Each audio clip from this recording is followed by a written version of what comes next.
Tonight on the 31 Nights of Halloween Horror, when a scheming scuzzball and a treacherous brothel madam kill that scuzzball's loving and loyal wife, they set into motion a vengeance that is from beyond the grave.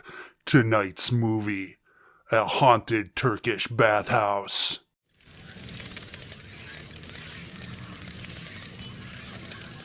Hello everybody and welcome back to another episode of the 31 Nights of Halloween Horror!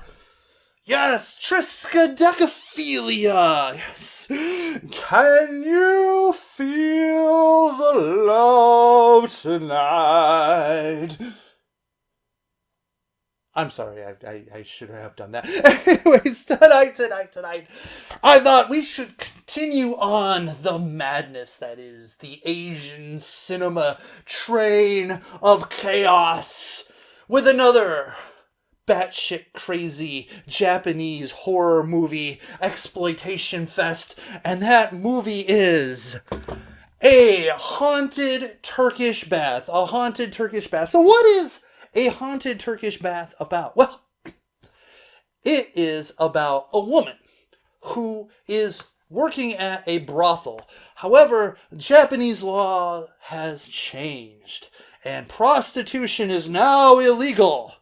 And therefore, the brothel has to close down. But the owners of the brothel came up with a brilliant idea, in their opinion, and that instead of having a brothel, we'll just have a Turkish bath.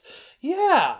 And so you'll go to the bath and they'll have one or two or three or many more women take you into the bath. And of course, when you're bathing, you have to be naked and they're cleaning you. And really, it's kind of awkward if they're wearing clothes because they're going to get all wet anyway. So they might as well be naked too. And of course, sometimes you really got to get in there to clean and stuff. And you know what? Maybe they fall in love and then, have sex.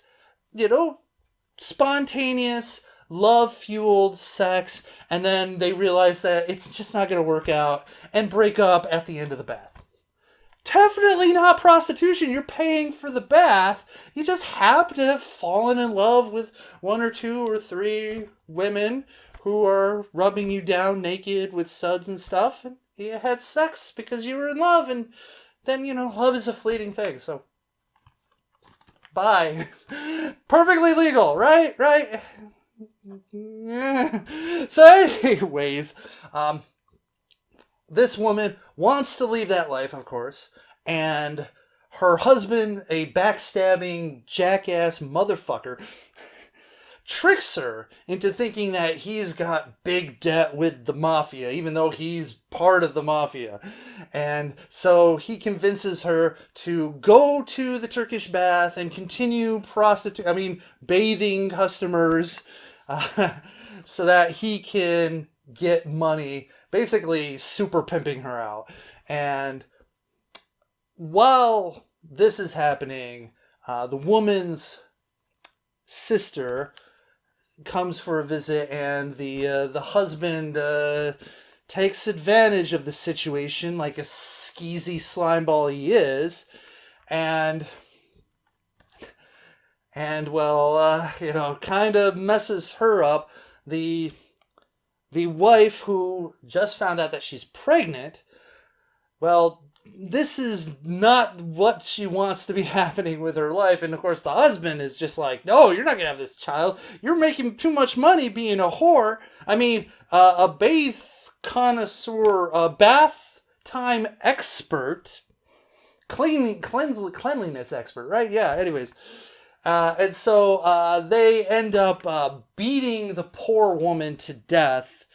And this triggers the sister to go on a vengeance-fueled rampage, except it's not really a rampage. She wants to have vengeance, and so she decides to work at the bathhouse so that she can get her vengeance. However, the death of the sister, the wife, isn't as final as you would think, because eventually she returns as a cat demon to, well, help with the vengeance, the bloody, bloody vengeance. So let's get to those scores, shall we? Violence and gore. I'm going to give this a 4 out of 5. There is some blood and some splatter and some spray, but a lot of the violence is actually sexual violence and or torture, and that has a lot more impact than just some normal stabby here. So I'm going to give this one a little bit higher because of that. A little bit more sensitive content there. So be warned. Some of the torture is pretty brutal too. So I'm not gonna lie, but it's not like super gory. Even though there is an interesting decapitation that happens, which you would think that once you decapitate your enemy, that's like a good thing, but actually kind of turns out to bite him.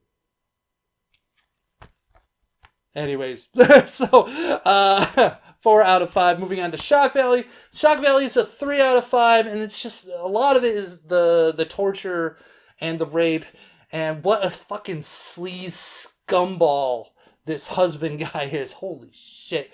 Like he's murderous. He's lecherous. He's scheming to not only just whore out his wife. I mean, make her a bath consultant, but also to take over the bath business from another person. Anyways, just a piece of shit. 3 out of 5. Plot, I'm gonna give it a 2.5 out of 5, just because you think they were gonna do something with this revenge angle with the sister, but it just doesn't really materialize in any real super meaningful way, at least not till the end. But it really just seems sort of inconsequential because the cat demon basically does everything. So yeah, and after that, the idea is interesting. It doesn't do enough unique with it, but the plot does do a good job of making you want the motherfucking husband to get his ass destroyed, because holy shit, he deserves it. Also, the madam of the house, what a fucking bitch. Anyways, so 2.5 out of 5. Acting, I'm gonna give it a 3 out of 5. Performances were nice all around. Some of the other girls and their cattiness, a little contrived in my opinion, but honestly, solid 3 out of 5. Moving on to Nudity, and this one, what the other movies may have been lacking, this one makes up in spades. This is a 5 out of 5. After all, there's a lot of bathing going on in this movie. A lot of bathing, a lot of cleaning, a lot of personal hygiene going on in this movie. They are doing a lot of bath consulting in this movie, and so anyways, 5 out of 5. Okay, yeah. And moving on to enjoyment factor. Okay, you probably figured this one out. 5 out of 5. I really enjoy this movie. It's a horror comedy, really. I mean, there's comical moments, there's horrible moments, there's like moments where you're like, oh god, with the torture and the assaults, but like overall, it's an entertaining movie. It's energetic. It moves at pretty good pace, and the ending, of course, has to be full of insanity with the cat demon, cat ghost, whatever it is going on, and just wonderful. Maybe not as insane as, let's say, Ghost nursing, but still pretty up there. And the exploitative things, the violence is decent, as in like the blood effects and some of the gore. So yeah, I mean, a very enjoyable movie that I can watch over and over again and have fun with. Not too serious, even though some of the subject matter is pretty serious. Still, fun time. 3.5 out of 5 out of 5. I jumped the gun because my overall impression is a 3.5 out of 5. The movie has plot issues. Definitely, it maybe leans a little too much on the bathing, maybe. But overall, I think it's a solid horror comedy, revenge flick, and I think anyone who likes these type of movies are gonna like this one. And yeah, it's solid 3.5 out of 5, and that averages out to a very impressive 3.7 out of 5. I mean, hitting those bonus points with the violence and the nudity really definitely got it up there. Plus the fact I thoroughly enjoyed it. I enjoyed the hell out of this movie. It is really fun, really cool. So yeah, averages 3.7 out of 5, which is damn impressive. So there you have it. A Haunted Turkish Bathhouse. Tell me what you think in the comment section below. Have you seen it? What do you think about it? You agree with me? Disagree with me? Whatever. Don't also forget to rate, comment, and subscribe, and all that other YouTube mumbo jumbo yada yada stuff. And yeah, that will be it. So thank you again for watching another episode of the 31 Nights of Halloween Horror. And remember, internet, to stay scary. And also, if you're in a relationship where your husband is trying to get you to be a bath consultant against your will, divorce is an option. Divorce is... They even brought it up. The sister brought it up. I'm just saying.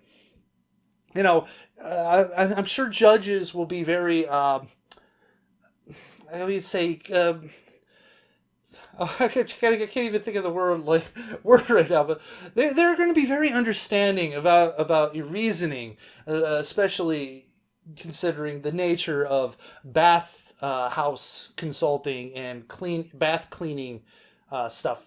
I'm just saying, you know, it's an option. Obviously, it's not a love respect thing at that point. It's a purely exploitative monetary transaction type of situation, and that's just not good. Anyways, talking too much.